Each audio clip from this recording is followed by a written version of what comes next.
지난호에 이어 원자력 잠수함과 동등한 기동성을 가진 재래식 잠수함, 즉 최적화 설계 잠수함에 대해 이어서 설명하고자 합니다. 여기서 최적화 설계 잠수함은 아직 개발되지 않은 최첨단 기술을 중동원한 잠수함이 아닌 현존하는 기술과 함께 향후 등장할 가능성이 높은 안전한 기술만을 사용해 원자력 잠수함과 거의 등등한 수중 기동력을 확보한 잠수함입니다. 사실 현존하는 잠수함용 리튬 전지만 제대로 사용해도 제한된 해역에서는 원자력 잠수함과 동급의 수중 기동성 확보가 가능하며 실제 이러한 최적화 설계 사례가 존재하고 있습니다. 모든 현대 잠수함의 아버지인 독일 21형 잠수함이 바로 그 사례입니다. 최적 설계 잠수함 독일 21형. 2차 세계대전 후반기에 타입 21 잠수함이 등장하기 이전 독일이나 연합군 잠수함은 모두 필요하면 잠수할 수 있는 가장함에 가까웠습니다. 당시 잠수함의 함수는 수상항해에 맞도록 수상함의 V형 함수 구조를 가지고 있었으며 그 덕분에 수면 위에서는 16에서 18노트의 속도를 낼 수 있었지만 수중에서는 기껏 5에서 7노트를 내는 것이 고작이었습니다. 1942년이 넘어가 1943년이 되면 독일 유보트 함대는 연합국의 막강한 대장 전력에 의해 점차로 그 활동이 위축됨은 물론 조직적으로 사냥당하기 시작합니다. 가장 큰 문제점은 목표에 접근하고자 수상항해를 수행하는 과정에서 연합군의 대잠 초계기에 걸려 수많은 손실이 발생했다는 점이었다. 그리고 수중에서의 공격 작전 시에도 유보트는 5노트 수준의 부족한 속도와 낮은 기동성으로 인해 적이 대잠 방어망을 통과하거나 공격한 이후에 제대로 도망칠 수가 없었습니다. 독일 잠수함 AIP 개발. 독일 해군 잠수함의 몰락을 막고자 헬무트 발터 교수는 당시 독특한 폐회로 엔진을 탑재한 V80 시험함을 건조하고 있었습니다.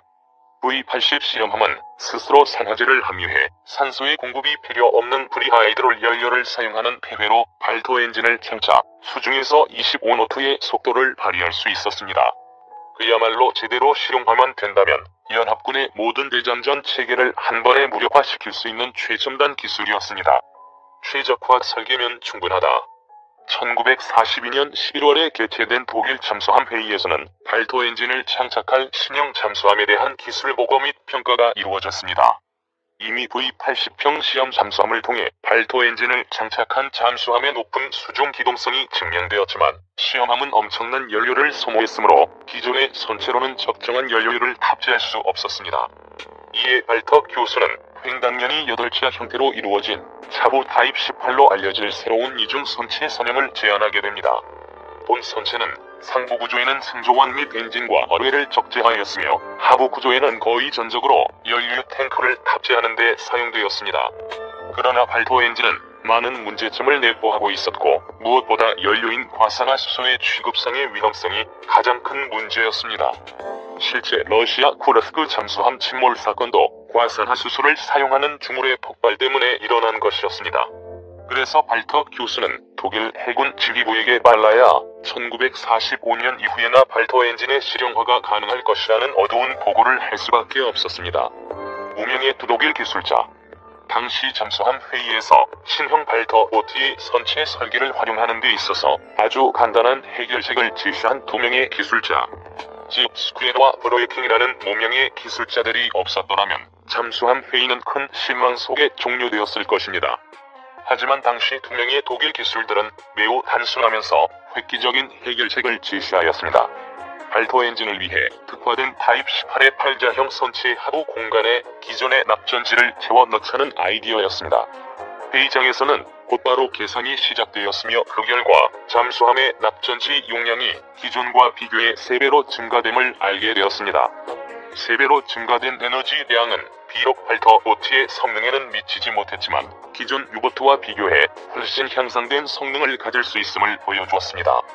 독일 해군 잠수함대 사령관 칼드니츠 제독은 흥분하였습니다.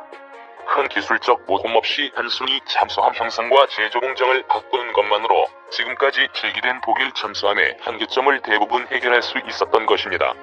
21형 잠수함의 탄생. 곧바로 현대 잠수함의 기초, 그러니까 1층을 승조원 및 각종 시설 공간으로 두고 2층 하부 공간에 전적으로 납전지를 채워 넣는 설계가 수행된 타입 21 잠수함 건조가 승인되었습니다. 타입 21 잠수함의 성능은 엄청났습니다. 1.5시간 동안 최대 자망속력 17노트, 10시간 동안 12에서 14노트의 자망속력 유지 가능, 60시간 동안 5노트의 자망속력을 유지할 수 있었던 것입니다. 당시 이 정도 성능이면 연합군의 수송선단을 충분히 따라갈 수 있음은 물론 공격 이후의 대전 구축함을 충분히 따돌릴 수 있는 속도에 해당하였습니다. 다만 아이러니도 있었습니다. 신형 21형 잠수함은 신기술을 적용한 것이 아닌 단순한 아이디어와 최적화 설계의 승리였던 점입니다. 선체를 확장시켜 추가로 배터리를 집어넣었을 뿐 당시 잠수함과 기술적으로 크게 차이나는 점이 없었고 실제 1920년대 기술로도 충분히 건조할 수 있었던 것입니다. 사실 한국 해군이 현재 운용 중인 장보고급 잠수함도 구성 제품이 바뀌었을 뿐 기본적인 성능이나 형상은 독일 21형 잠수함과 별다른 차이가 없습니다. 현대식 잠수함이 21형 잠수함을 능가했던 시기는 바로 AIP를 탑재한 새로운 잠수함이 등장한 2000년대 이후입니다. 현대식 최적화 잠수함 설계란 무엇인가? 2000년대에 AIP 기관이 실용화된 이후 2018년에 한국과 일본에서 기존 납전지와 비교해 중량당 에너지 밀도가 3배나 되는 리튬 전지가 실용화되었습니다. 그리고 독일 HDW사가 호주 수출용으로 개발한 타입 216이나 프랑스 DCNS의 쇼트핀 바라쿠 나구변은 고용량 리튬 전지를 고속으로 충전할 수 있는 신형 디젤 기관을 갖추고 있습니다. 6대의 고속 디젤 엔진? 대표적으로 호주 해군이 선택한 쇼트핀 바라쿠다급은 6기의 고속 회전형 디젤 엔진을 활용해 리튬 전지를 고속 충전할 수 있습니다. 그래서 3에서 4시간마다 40분 정도의 짧은 스노클 노출만으로도 항시 12에서 15노트의 수중 순항 속도를 유지할 수 있습니다. 이는 원자력 잠수함의 통상 순항 속도인 20노트와 크게 차이가 나지 않는 속도입니다.